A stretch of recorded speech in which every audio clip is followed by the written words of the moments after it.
وہ میں ان کے پاس فردن فردن حفاظت کے ساتھ پہنچا دوں. یہ لیول ہے میرے نبی کریم صلی اللہ علیہ وآلہ وسلم کا. تو میرے نبی پاک تو مجھے یہ تعلیم دے کر گئے ہیں, یہ تربیت کر کے گئے ہیں, لیکن پتہ نہیں میں نے کس کو بڑا سمجھ رکھا ہے جس کے پیچھے میں چل پڑی ہوں. یہ ہر ایک مومن کو سمجھنے کی, سوچنے کی, غور کرنے کی ضرورت ہے. اپنے آپ کے اوپر تھنک آؤٹ آف باکس کرنے کی ضرورت ہے کہ میں کس کے نقش قدم پر چل رہی ہوں. میں نے اپنے نبی کریم صلی اللہ علیہ وآلہ وسلم کی سیرت مبارکہ سے کیا سیکھا. پھر وہ پوری حدیث مبارکہ اس طریقے سے چلتی ہے کہ جب آپ صلی اللہ علیہ وآلہ وسلم ہجرت کر کے مدینہ چلے گئے, اب پیچھے جو مسلمان لوگ رہ گئے تھے ان کے اوپر بہت شدت کے ساتھ ظلم ہونے لگا, کھلم کھلا ان کو جو ہے قتل کیا جانے لگا. پہلے بھی کوئی مظالم کم نہیں ہو رہے تھے. ہجرت مدینہ سے پہلے بھی 2 ہجرتیں ہو چکی ہیں. ہجرت حبشہ جو ہے وہ پہلے ہو چکی ہے 2 بار, لیکن فائنل جب نبی کریم صلی اللہ علیہ وآلہ وسلم کو مدینے کی طرف ہجرت کرنے کا حکم دیا گیا اللہ رب العالمین کی طرف سے, پھر اس کے بعد باقی تمام مکے میں موجود تھے, انہوں نے مدینے ہی کی طرف ہجرت کی.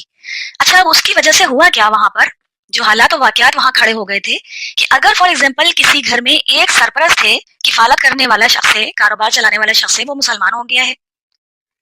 اب وہ نبی کریم صلی اللہ علیہ وآلہ وسلم کی محبت میں مدینہ شریف جو ہے وہ ہجرت کر کے جا رہا ہے. اب بیوی بچے ہیں, ماں باپ ہیں, بہن بھائی ہیں, جس کا خرچہ وہ اٹھا رہا تھا وہ اس وجہ سے اس کے پیچھے پیچھے مدینے پہنچ گئے. اس طریقے سے بہت بڑی تعداد میں لوگوں نے مکے سے مدینے کی طرف ہجرت کی. یہ ہے پورا سینیریو. بیسیکلی اگر دیکھا جائے تو مکے میں جب ہم تشریف فرما تھے تب تک بمشکل 125 کے قریب مسلمان ہوئے تھے. 125 صحابہ کرام جو نبی کریم صلی اللہ علیہ وآلہ وسلم پر ایمان لے کر آئے تھے, بس صرف 125. لیکن مدینہ شریف جب ہجرت ہوئی ہے تو پھر بڑی تعداد میں جو ہے وہ مکے سے لوگ مدینے آ گئے, اور پھر وہاں پر کاروبار کا بھی ایک بہت بڑا کہنا چاہیے ایسٹ تھا, جس کی وجہ سے لوگوں نے کاروبار کی نیت سے بھی مکہ چھوڑ کر مدینے آنے کا ارادہ کیا, کیونکہ مدینے سے جو باقی علاقوں میں تجارت کی جاتی تھی اس کے لیے راستے بڑے ہموار تھے, جس کی وجہ سے لوگوں نے پھر مکہ چھوڑ کر مدینے کو ترجیح دینا شروع کر دی.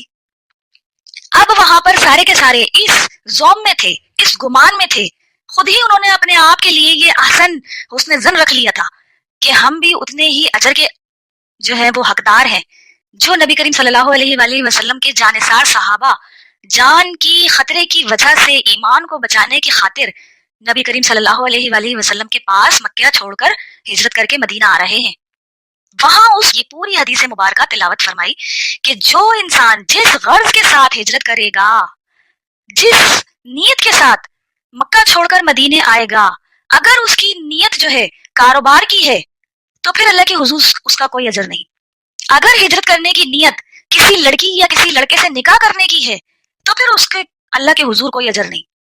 ہجرت کے اعتبار سے بات ہو رہی ہے, مطلب نکاح کرنا کوئی گناہ کا کام نہیں ہے, نکاح کر سکتے ہیں, کاروبار کر سکتے ہیں, لیکن بیسک چیز کو سمجھنے کی ضرورت یہ ہے کہ جس نیت سے آپ ہجرت کر رہے ہیں بس وہی آپ کا اصل مقصد سمجھا جائے گا, وہی آپ کا ایجنڈا ہے.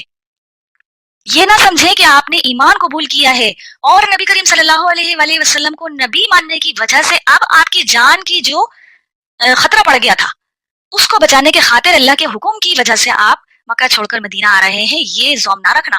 وہاں پر آپ صلی اللہ علیہ وآلہ وسلم نے ان گنتی کے چند اصحاب کو بھی اتنی کرٹیکل بات جو ہے وہاں پر بتانے سے نہیں چکے.